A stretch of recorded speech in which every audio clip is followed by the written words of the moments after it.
Hi everybody, welcome back to the channel. My name's Mike and this is Build and Tinker, and today we've had our second delivery from Fanhome for the Fast and Furious Toyota Supra.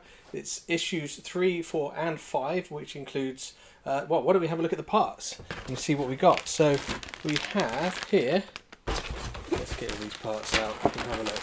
Oh, there's some big pieces. So we will be assembling the hood. We've got the outer here, have a look at that, really nice big metal piece, and that includes some vent pieces for the hood vents. We also have what looks like front turn signal lenses, and then on this one we have the hood liner, that's the inner part of the hood, and we also get, I don't know if you saw that, so bring it in close again, look, we get the steering wheel, which looks quite funky, and some other vent pieces. So that's the first two, and then issue 5 we actually get this, which is the beginning of the engine block, so we'll be starting on the engine as well. Now we didn't just get some components with this issue, we also got, obviously we've got the magazines, but our first gift, which is the posters, and they were conveniently folded, so they got a nice big crease in them. Thanks Fanhome. Use bigger boxes next time, or roll them. But yeah, we can probably find a way to straighten these out. But there we go, almost better already. But yeah, so we get some of those as well. So let's get the parts on the bench and start putting them together.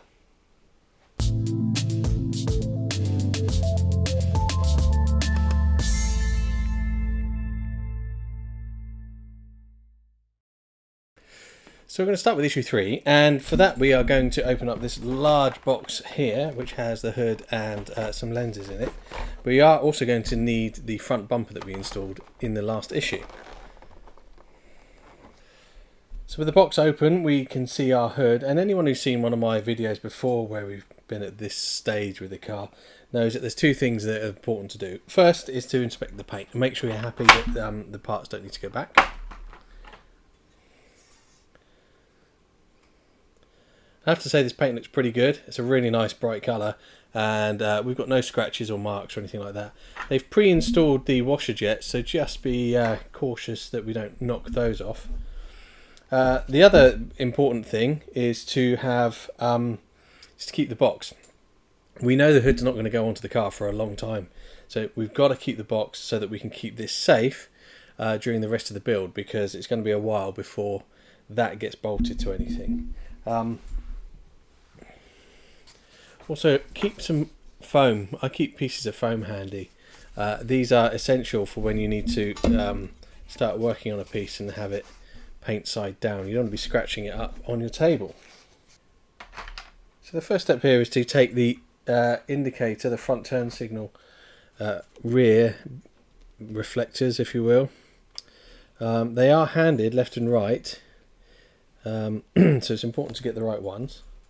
So if you look at the back, probably very hard to see, but if you look at the back of the indicator housing, it does actually have an L or an R stamped in, so that's how we know which is which. We also have the front lenses, which are on a sprue, and again they are labelled R and L on the sprue itself, so you need to keep track of those when you break them off. So we'll start by just taking one off. We're going to take our left hand indicator body, which is that one. We'll gently remove the lens from the sprue, and then we'll assemble it in situ. Now they just clip over the front, but you do have to get them the right way up.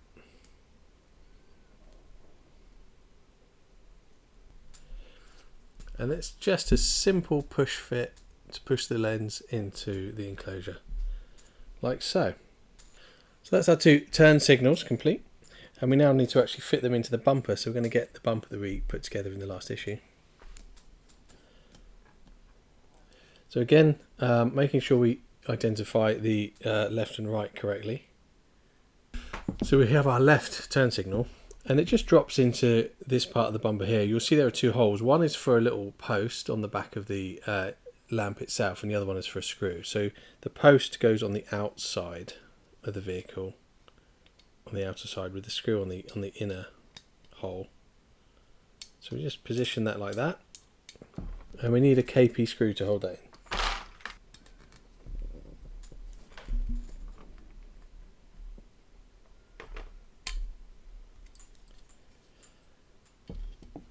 And then we repeat that for the other side. And there are 2 front turn signals. And now we repeat the same process, but for the turn signals that are on the side of the bumper. So we have 2 more lenses here, again on a sprue, and then we've got 2 reflectors here.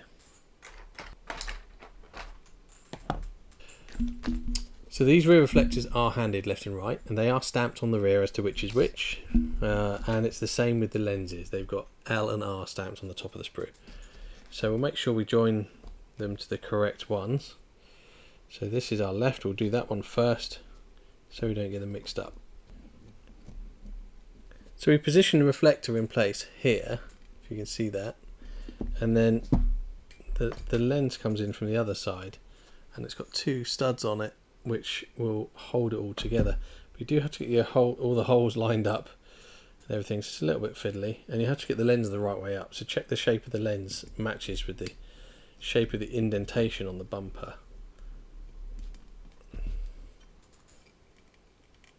And then a gentle squeeze and it all goes together.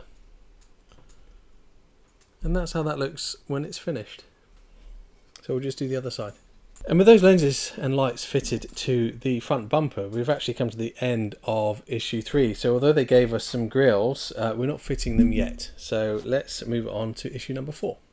So this is issue 4, and we get quite a lot of parts with this issue. We get some more light elements with some lenses, we get some more grill pieces. We also get here the steering wheel and the steering column, although they don't seem to be shown in this parts list for some reason. But they are there, and we do install them.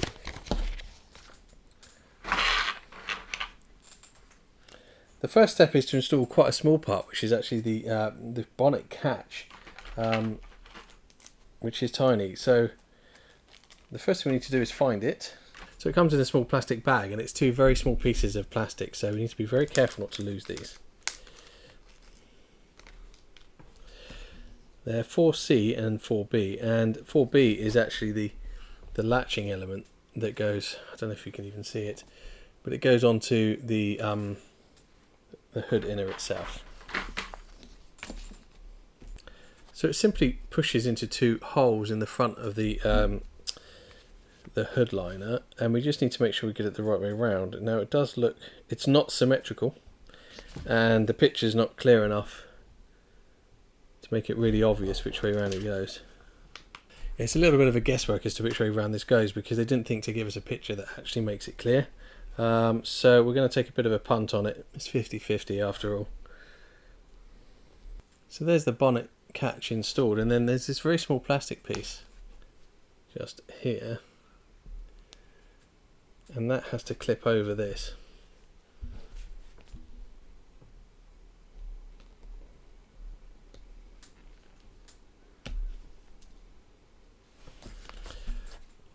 Which is done, and it just sort of flops around a bit. I'm not quite sure about that piece, but there we are.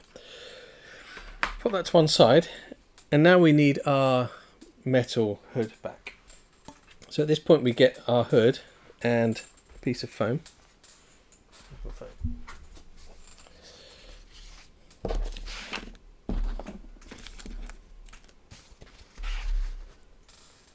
And we also need the 4 vent pieces, the grills that came with the previous issue, with issue 3. And these are those pieces. They're very thin, they are metal, but be careful not to bend them.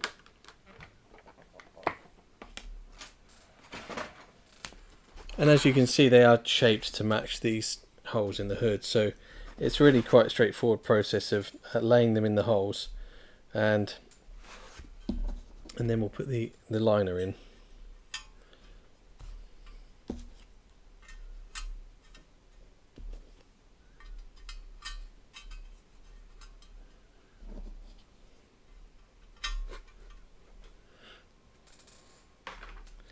And then with that we can drop the liner over the top, and it's pretty obvious where it goes, and it drops over some screw posts just like so. We now need to use some TM screws, which are here, and there are, in fact we have 2 packets of TM screws. Now this packet here is there's quite a lot of them and they're black. This packet here are chrome ones and there are 4 of them. We're going to use 10 TM screws to hold the hood liner down, and my guess is we're going to be using the black ones because there's more of them and they're not really that visible. I'm sure the chrome ones are for somewhere that it's a bit more on show.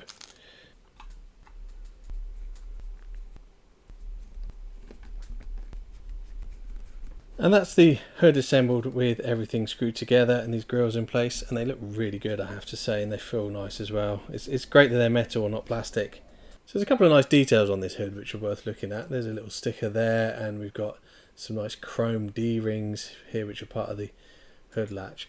And they're all kind of just things that add a little bit of detail to the car, which, you know, could go unnoticed, but it's the little details that make the difference. So I really quite like that. So we're going to pop this back in the original packaging to try and keep it safe. Okay, so the next stage, we're going to be attaching this steering wheel. There's the steering wheel. And we're going to attach that to the steering column. Again, this wheel is not plastic. This is made of metal and it's painted and it's got a really nice finish to it. Here's our steering column. And then there's a couple of other pieces we need to attach to the bottom of the column. They're these black pieces here. And we're going to need a single CM screw for those. So we'll get the screw ready. So this is the steering column, and this is a couple of the components which form the boss for attaching the steering wheel. They're not the same in... These parts do not match what we've got in the illustrations in the magazine. They've changed the design. Hopefully that's not going to cause us any problems, but we shall see. But we're supposed to put the boss over the top along with this banded round piece. And in the picture there's like a little collar to stop those sliding down too far, but it doesn't exist on the part. So we'll assemble it and see how we get on. So a CM screw holds this boss in place.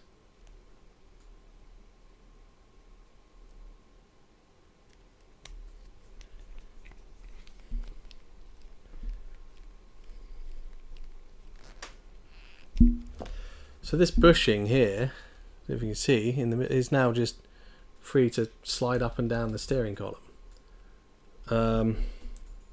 Which doesn't feel right to me because there's definitely something on the column here to prevent that in the picture. Okay, we'll see. We'll press on. The steering wheel now attaches to the boss. There's 3 holes in the steering wheel, and you simply sit it over the top and screw them in place. There's a little locating stud on the back of the steering wheel to make sure all the holes line up properly. So if you remember the TM screws I was talking about earlier where we had some chrome ones, these are used on the steering wheel, and that makes sense because you can see them.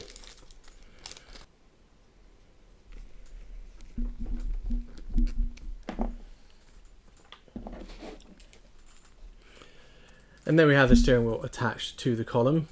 This bit's floating around, not too sure if it's supposed to, but it's not the end of the world. I will have a chat with Fanhome and see what they say.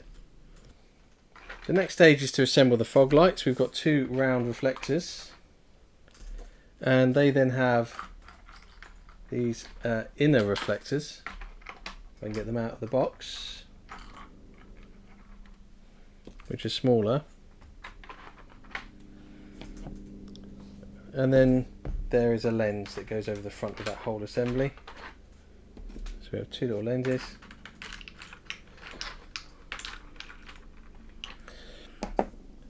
They're not handed, they're the same left and right, so we can just assemble these. And we simply take the outer part, fit the inner chrome piece, and then push the lens over the top until it all stays together. Just like that, really simple. And with our 2 fog lights assembled, we need our bumper again because we're going to install them. They install from behind, so we'll put some foam down.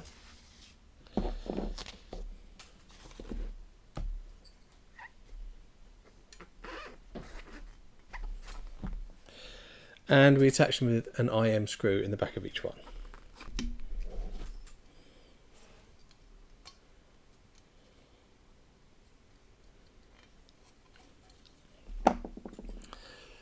And then we have our fog lights installed, and they look pretty smart. And finally, again, in the back of the front bumper, we're going to be installing these two grills. So these came with the bonnet.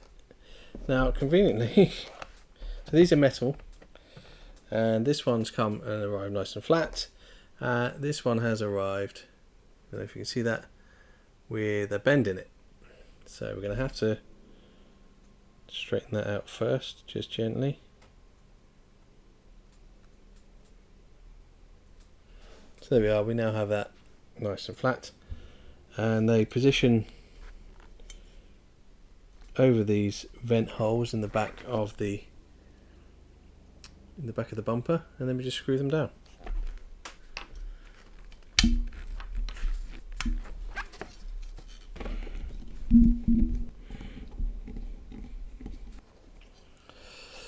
And there we have the two front grills. Let's put that the right way up for you. There we are. The two front grills installed underneath the fog lights, and that looks pretty good. It's a really nice quality piece, this, and yeah, there's not going to be much left to do to the bumper, so I suspect we won't be seeing that again for a while.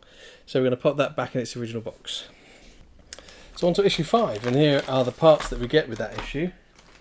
And it looks like it's the beginning of the engine block. So there's a few major pieces in here, but there's also a few small fiddly bits, so we want to make sure we don't lose those. So we have the cylinder head cover, which is a really nice chromed piece.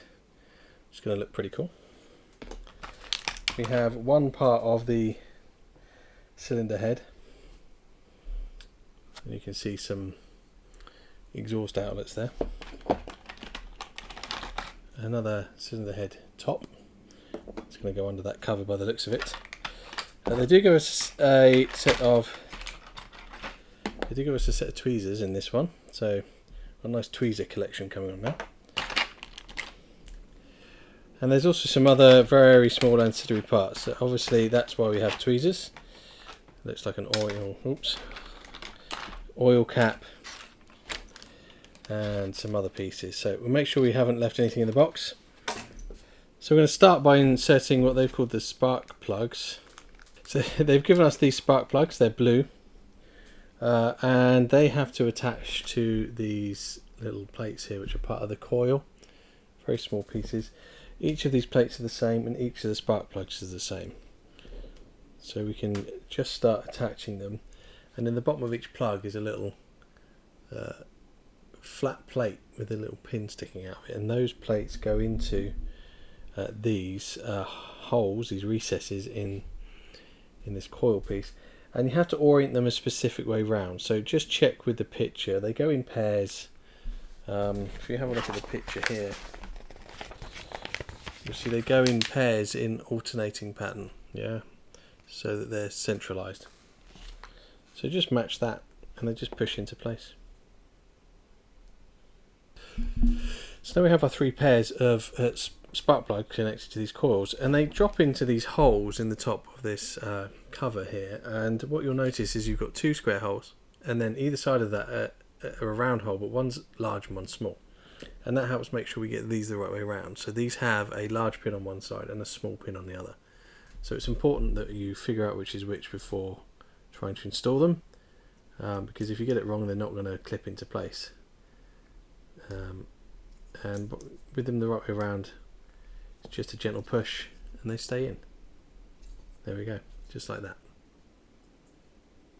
And now that we've installed the coils and the spark plugs, we're going to cover them with this chrome plate cover, which sits over the top like so and simply pushes into place.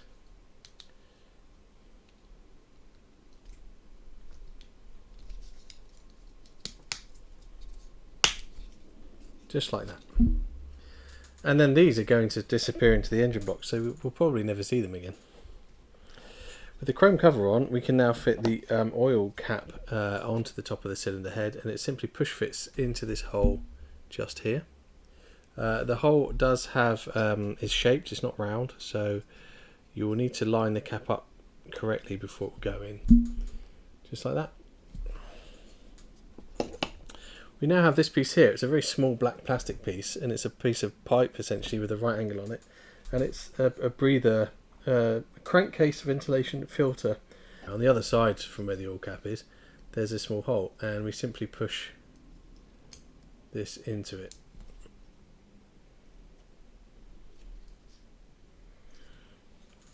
Just like that. So that's now sticking out of there. And there is a little silver cap that goes on the end of it, which we're supposed to fit first, but it doesn't really matter. So this cap literally just pushes onto the end here, and there we have it. And that's the end of issue 5. We don't assemble these two engine pieces together yet. I suspect we're going to need a bit more of the engine before that can happen. So that's the end of that issue, the end of this episode, and the Supra's coming along. It's going to be a while before it looks anything like a car, but it's some big pieces, and it's always nice to get your hands on those. So I hope you enjoyed the video. I hope your build's going well. Let me know in the comments what you're building, and if you're thinking of doing the Supra and you haven't signed up yet, then, you know, if you have any questions, then throw them at me. In the meantime, have a great day, and look forward to seeing you next time. Take care.